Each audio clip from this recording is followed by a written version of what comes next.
எல்லாருக்கும் வணக்கம். என்னோடய பேர் அபர்ணா. நான் விருதுநகர்லேருந்து வரேன்.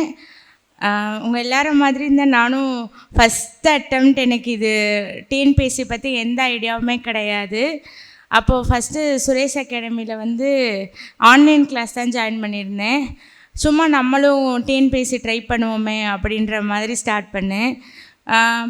ப்ரிலிம்ஸ் எழுதும் போது சார் கொடுத்த motivation, Manikandan sir maths teach பண்ணாங்க, அருண் கருப்பசாமி சார் பால்ட்டிலாம் டீச் பண்ணாங்க.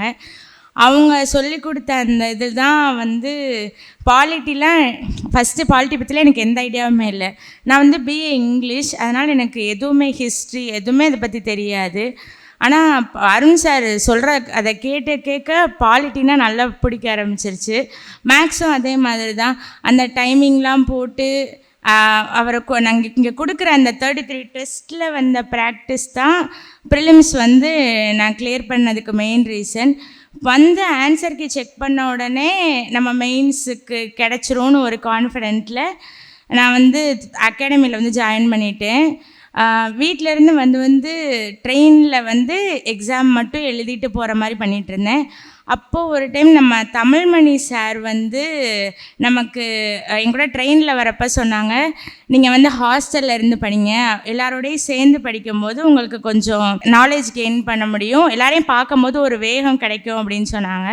அதுக்கப்புறம் ஹாஸ்டலில் ஜாயின் பண்ணி இங்கே என்னோடய ஃபஸ்ட்டு பேப்பருக்கும் லாஸ்ட் பேப்பருக்கும் அவ்வளோ டிஃப்ரென்ஸ் இருக்கும்.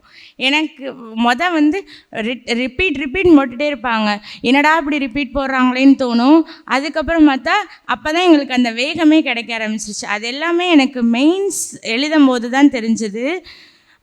நான் ஃபஸ்ட்டு எழுதும் போது ஒரு எக்ஸாமுக்குலாம் 3 ரிப்பீட்டுக்கு மேலெலாம் வாங்கியிருக்கோம். அப்போ பேப்பர் கம்ப்ளீட் பண்ணுறதோட என்ன வேல்யூ எதுவுமே தெரில.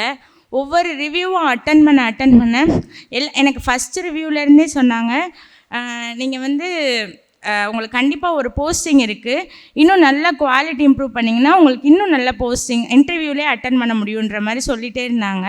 ஒவ்வொரு ரிவ்யூலேயும் இருந்து நான் மாற்றி எடுத்து ஒவ்வொரு இதுலேயும் இம்ப்ரூவ் பண்ணது தான் லாஸ்ட்டு மெயின்ஸில் இங்கே என்னெல்லாம் லேர்ன் பண்ணிக்கிட்டோமோ அந்த எல்லாத்தையுமே அங்கே போய் எங்களால் இன்புட் பண்ண முடிஞ்சது.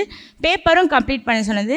நம்ம சுகேஷ் சார் சொன்ன மாதிரி நம்ம ஒரு விஷயத்தை ஃபுல்லாக நம்மளோட முழு முயற்சியோடு பண்ணோம்னா இந்த பிரபஞ்சமே நமக்கு உதவி செய்யணும்னு அடிக்கடி சொல்லுவாங்க. அது என் மைண்டில் எப்போவுமே இருக்கும். அதுதான் லக்குன்னு சொல்லுவாங்கன்னு சொன்னாங்க. அதுதான் இங்கே கிடச்சிருக்குன்னு நினைக்கிறேன். ஃபஸ்ட்டு அட்டெம்ப்ட் நிறைய பேர் சொன்னாங்க, டிஎன்பிஎஸ்சி ரொம்ப வருஷம் படிக்கணும் அப்போனா தான் கிடைக்கும் அந்த மாதிரிலாம் சொன்னாங்க. நம்ம அகாடமி இல்லைன்னா நாங்கள் அதை கிளியர் பண்ணியிருக்கவே முடியாது. நல்ல சூப்பராக கைடன்ஸ் கொடுத்தாங்க, ரிவ்யூ மோட்டிவேஷன் எல்லாமே சூப்பராக இருந்துச்சு. நான் என்ன பண்ணாலுமே எனக்கு சப்போர்ட்டாக நின்னது எங்கள் அப்பா அம்மா தான். நான் வேலைக்கு போகிறேன்னு சொன்னால் ஓகே, நீ ரிசைன் பண்ணிவிட்டு நான் படிக்க போகிறேன்னு சொன்னாலும் சரி தான், என்ன பண்ணாலும் நீ படிச்சிருவ, உனக்கு வேலைக்கு போக முடியும், உன்னால் முடியுன்ற எனக்கு பின்னாடி இருந்தால் அவங்க கான்ஃபிடன்ஸ் கொடுத்துட்டே இருந்தாங்க. எல்லாத்தையும் விட இறைவனுக்கு ரொம்ப ரொம்ப பெரிய நன்றி. நீங்கள் இவங்க எல்லாருமே இல்லைன்னா என்னால் இதை பண்ணியிருக்கவே முடியாது. ரொம்ப நன்றி. தேங்க்யூ. சுரேஷ் IAS அகாடமி, வெற்றியின் முகவரி.